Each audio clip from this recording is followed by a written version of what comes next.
Joo, Liisa K. Pasila. Kun luin tämän sinun kirjasi Kunlun, mikä on sinun ihan esikoiskirjasi, niin mun täytyy sanoa, että se oli kyllä aika merkillinen kokemus. Nimittäin se vaikutti minuun hirveän voimakkaasti kerta kaikkiaan. Ja mä en tiedä sitten, että oliko sitten kysymys siitä, kun Antti Eskola sanoi, että vaan on sattumalta, vaan sitten on jonkinlainen otollinen mielentila, että ihminen voi liikuttaa, mutta mä suorastaan liikutuin tästä kirjasta. Ja nyt mä oikeastaan kysynkin sulta, että mistä tämä kirjan teksti on sulle tullut? Voi, mistähän ne kirjan tekstistä tulee? Jostain ne vaan tulee ja ne pyörii ympärille ja tarinat ja ihmiset alkaa pyöriä ympärillä. Ja sitten se tulee sieltä. Mutta tämä on hirveän tiiviissä muodossa ja tämä on tämmöinen merkillinen kirja, että tämä on seikkailukertomus 1500-luvun Kiinasta. Ja mennään kohti Himalajaa ja kohti vuorta Kunlun. Ja siellä tapahtuu pieniä asioita, mutta tosi isoja asioita. Kuinka kauan sä kirjoitit tätä kirjaa? No mä aloitin 10 vuotta sitten ja tein siihen selkärangan. Mutta tämä Kunlun sai alkunsa siitä, että mä olin matkanjohtajamatkalla Kiinassa Suzhoussa. Ja mä kävelen siellä pitkin toria ja katselen turistitostelia ja muuta. Ja yhtäkkiä mun katseeni kiinnittyi semmoiseen upeeseen marmoriveistokseen, joka vaan siis veti mua puoleensa. Ja mun täytyy saada se. Se oli vielä hirveän kallis ja matkanjohtajan palkka ei ollut oikein mitään muuta kuin ruoka ja lennot. Niin mä tingin sen sitten itselleni, käärin sen takkia, vein sen hotelliin ja kysyin meidän paikalliselta oppaalta, että mikä tämä on. Niin mitä tämä tarkoittaa? Sanoin, että se on Kunlun. Se on tämä mahtava Kunlun. Ei mulla ole aavistustakaan mitään Kunlun. Kiinassa on sitten semmoinen hotelli nykyään kuin Kunlun.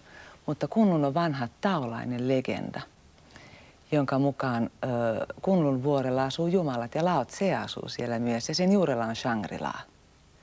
Ja Kunlun on ihan oikea vuori tuolla Kunlunin vuoristossa Tiibetin takana. Sitä mä en tiennyt siihen aikaan ennen kuin mä sitä aloin tätä kirjaa kirjoittaa. Mutta tämä viehätti mua, tämä tarina, että siellä vuoren huipulla odottaa tie taivaaseen.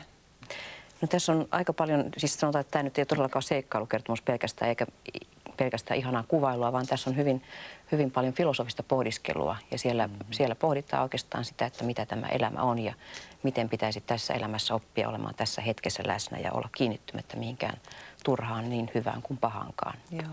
Ja tämä on semmoinen oppi siitä, että miten tämän elämänmatkan voi tehdä ja miten sitten lopulta voi saada sen käteensä sen valon säteen, mitä voi jakaa muille. Niin. Semmoinen Itse sitten ajattelet omassa elämässäsi, että kuinka tärkeää sulle on joku tämmöinen taon oppi tai buddhalaisuus? Onko se semmoisia jotakin matkamuistia, mitä sä oot kerännyt sieltä monilta matkoiltasi vai oletko sä elänyt sillä lailla, että ne ovat tulleet niin osaksi sinun ihan ominta olemustasi? Kyllä ne on. Ja mun täytyy sanoa, että kristinusko on yksi semmoinen, että mä koen rippikoululla semmoisen jonkinnäköisen läsnäolon, kun se oli hyvin ahdistava tämä rippikoululeiri. Ja se oli niin ahdistava, että siellä mä oon rippikoulukirjaan semmoisen kirjaan, mihin piti sitten kirjoittaa tarkkaan, niin kirjoitettiin, että Jeesus pakastaa lapsia, että siihen on jäänyt tämä R-viivakin pois, että siinä on jotain semmoista freudilaista lipsahdusta. Niin mä menin sitten siinä ahdingossa, että tämä ei ole se Jumala, mistä niin mulle on hyvä olla tässä. Ja menin ihan yksin illalla yhteen kappeliin, se on pieni rukouskappeli, ja sanoin, että voi jos jotain Jumala on, niin voisiko mä jotenkin tutustua siihen. Mä sain niin ihanan olon sieltä ja semmoisen rauhan, ja mä ajattelin, että tämä on se. Ehkä sitten vasta 30 jälkeen, niin aloin sitten, kun mä matkoillaan, olin paljon Itämaalla, tutustuin buddhismiin, joka viehätti mua hirveästi. Se on niin käytännöllistä. Tämä elää tätä päivää. Ja en mä oikein tiedä, mistä on kyse, mutta jostain suuresta ihanasta. Mä oon sen kokenut itse. Ilmeisesti tämänkin kirjan takana on ollut oikeasti semmoinen tietty, miten sanoisin, mystinen kokemus. Joo. Voisitko kertoa sitä vähän enemmän? No, niitä on ollut montakin. Ja varmasti ensimmäinen niistä oli, kun mä ensimmäisen kerran menin Nepaliin. Ja kun mä tulin sen Nepaliin, niin musta tuntui, että mä oon tullut kotiin. Se koko ilma oli semmoista niin kuin erilaista. Ja mulle tuli semmoinen aivan ihana olo, että mä oon tullut kotiin. Mun teki mieli suudella sitä maata, mutta en mä siinä kehdannut, kun oli ryhmä turisteja siinä vieressä. Ja mä tapasin siellä tiibetiläisen laaman. Ja kun mä tapasin tämän tiibetiläisen laaman, niin mulle tuli sellainen tunne, että mulla oli ehkä samanlainen kokemus kuin heillä, semmoisella ihmisellä, joka tapasi Jeesuksen. Että tapasi jotain oli, ja he vaan lähtivät seuraamaan tätä. Ja mun teki mieli vähän seurata tätä laamaa, mihin hän meneekin ja tehdä hänen elämänsä jotenkin helpoksi tai auttaa tai jotenkin niin kuin palvella häntä. Mä näin hänessä sitä hyvyyttä, sitä semmoista jonkinnäköistä lämpöä ja ymmärrystä. Ja mulla tuli semmoinen tunne, että hän näkee kaikki mun niin kuin lävitsen, että mä seison ihan alasti hänen edessään. Ja se tuntui ihan hyvältä, vaikka oli itseänsä monta kertaa hävennyt ja muuta. Ja mä olin siihen aikaan painiskelin alkoholismin kanssa ja siinä peloissa ja kaikessa, mitä ahdistuksessa mulla elämässä oli, kun ei oikein osannut elää aikuisten maailmaa ja kaikki tuntui pelottavalta, niin mä olin ajatunut semmoisen, että mä kävelin lasi kädessä.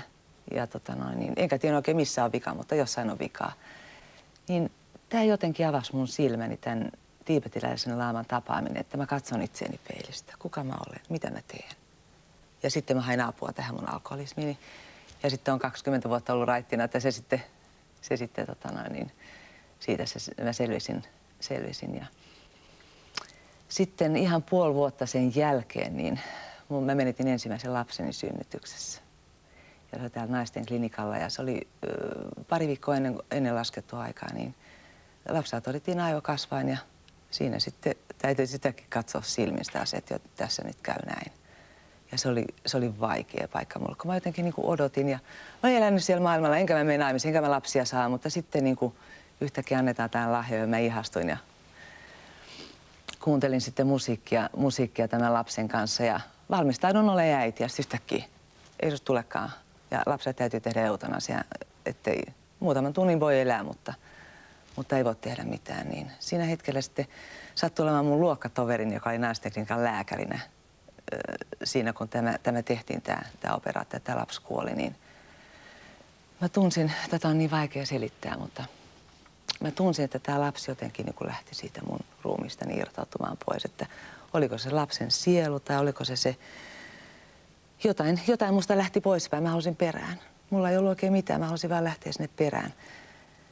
Ja itku oli ja kauhea ahdistus, että mä en halua, että näin käy. Ja se kapina ja se viha ja tämä maailma on kauhea paikka. Ja mä olisin halunnut, että tämän lapsen eikä nyt käy.